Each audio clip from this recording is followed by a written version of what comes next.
तो क्या हालचाल। आज हम बात करने वाले हैं लुकीसिज्म के चैप्टर नंबर 562 के बारे में। पिछले चैप्टर में हमने देखा था डेनियल लोग के पीछे ब्लैक सोसाइटी के लोग आ चुके होते हैं और उनको मारने के लिए पीछे पड़ जाते हैं।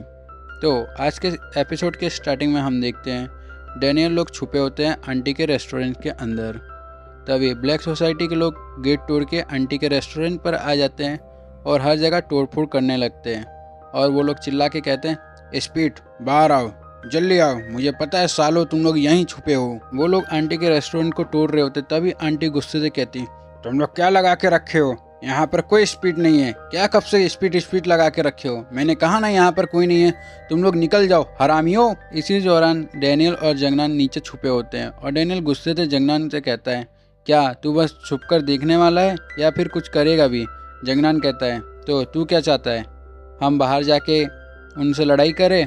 हाँ मुझे पता है हम लोग लड़ाई करके इन लोग से जीत जाएंगे, लेकिन इसके बाद जो हजारों लोग बाहर खड़े हैं उनसे हम कैसे लड़ेंगे। और सीन चेंज होके हम बाहर के ओर जाते हैं। बाहर बहुत सारे लोग एकदम पागलों की तरह ढूंढ रहे स्पीड गैंग को, लेकिन उनके हाथों में जो भी आता है उन लोग तोड़ देते हैं। यहाँ तक कि कार को भी पता नहीं कैसे तोड़ उड़ के दीवार के साइड फेंक देते हैं। फिर आंटी का नुकसान देखकर डेनियल इमोशनल हो जाता है और बोलता है, उन हराम खोरों को आंटी के लिए कुछ फीलिंग्स नहीं हो रही है, उनको दया नहीं आ रही है। लेकिन जंगनान डेनियल का हाथ पकड़ता है और कहता है, डेनियल तू यहीं रुक, बाहर गया तो आंटी की और भी मुश्किलें बढ़ सकती है। जब तक इंटरनल वॉर ख़त्म नहीं होती उसकी लाइफ ऐसी बर्बाद होती जाएगी। फिर उसके बाद उन लोग अंडरग्राउंड टनल के ओर निकलने लगते हैं जो आंटी के धावे से कनेक्ट रहता है। फिर डेनियल हैरान होकर कहता है, वाओ, आंटी की शॉप सिगरेट टनल से कनेक्ट है। फिर जंगनान कहता है, और भी जगह हैं जिनमें ऐसे ही टनल कनेक्ट है, हम सच में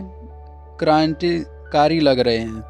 तभी डेनियल पूछता है, स्पीड और डार्क सोसाइटी के बीच में क्या सीन है, आखिर एंचुअल की हिस्ट्री क्या है जो कि मुझे नहीं पता। फिर जंगनान कहना शुरू करता है कि ये सब फाइट कहाँ से शुरू हुई थी एंचुअल की।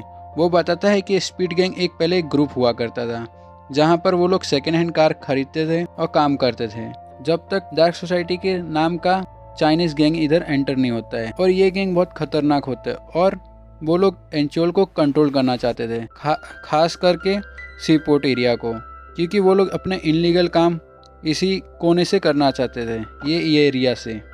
इसी वजह से स्पीड और डार्क सोसाइटी के बीच में बहुत सारी लड़ाई होती है और इस फाइट में एंचुअल का किंग भी मारा जाता है।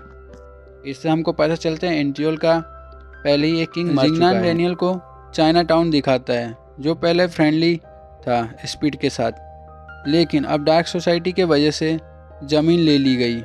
उसका टारगेट है सिर्फ कोरियन लोग को बाहर करो और चाइनीज़ को अंदर रखो। डेनियल अपने मन में कहता है, पुराने किंग ने भी डार्क सोसाइटी से लड़ाई की थी, लेकिन क्या वो सच में हीरो था, शायद नहीं, बस उसके पास हिम्मत थी।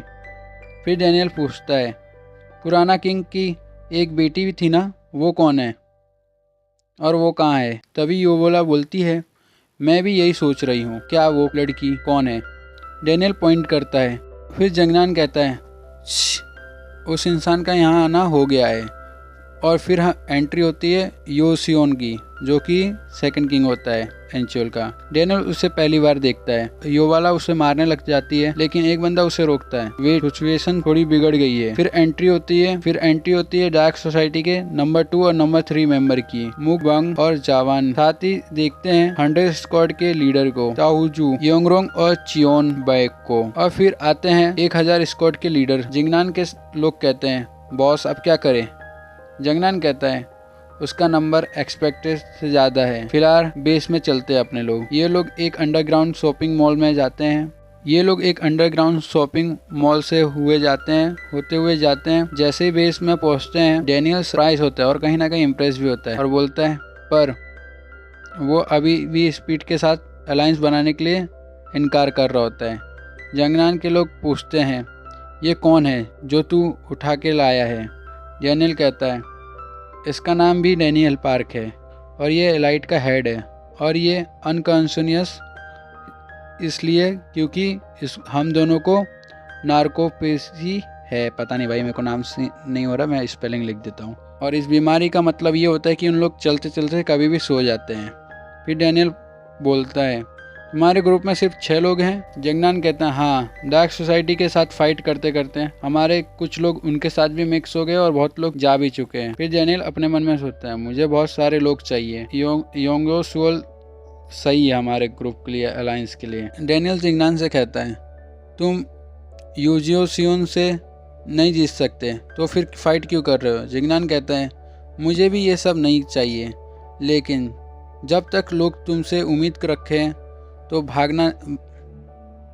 मुझे भी फाइट नहीं करनी है, लेकिन लोगों की उम्मीद मेरे से है। सब लोग मुझ पर भरोसा कर रहे हैं। हम कम है तो क्या हुआ, हम स्ट्रांग है और हम लोग फाइट करते रहेंगे आखिर तक। ये सुन के डेनियल इम्प्रेस हो जाता है और फिर फाइनली कहता है मैं तुम्हारे साथ काम करने के लिए तैयार हूँ। Let's make a alliance and win together. सब लोग खुश हो जाते हैं। तभी जिंगनान याद दिलाता है मैंने कहा था ना, अगर तेरी अवेकनिंग हुई तो तू स्ट्रांग बन जाएगा। तो अब तक नहीं हुआ बना, बट मैं तेरी हेल्प कर सकता हूँ तेरे को स्ट्रांग बनाने में। डेनियल एग्री करता है। फिर सीन चेंज होता है और छोटा डेनियल और जैक की लड़ाई देखते हैं, जहाँ पर डेनियल ने पहले किक मारा था और जहाँ जैक शॉक हो जाता है और कहता है तू यहाँ क्या कर रहा है। डेनियल बोलता है मैं स्पीड के साथ अलायंस बना रखा हूँ। जैक शॉक हो जाता है तू तो टोरोन के साथ था ना, क्या चाइनीज के साथ तेरा रिलेशनशिप स्ट्रॉन्ग हो गया है। डेनियल कहता है हमें लोग चाहिए थे, अच्छा या बुरे कोई फर्क नहीं पड़ा, और स्पीड वाले मेरे साथ अच्छे बिहेव करते हैं। तभी एनसोन बोलता है बहुत ही इंटरेस्टिंग मूव है, तुम दोनों को अब डिसाइड करना होगा, तुम मेरे साथ दोगे या स्पीड का। और चैप्टर यहीं पर ख़त्म होता है। आप लोग को वीडियो अच्छा लगा होगा तो प्लीज़ चैनल को लाइक एंड सब्सक्राइब कर देना।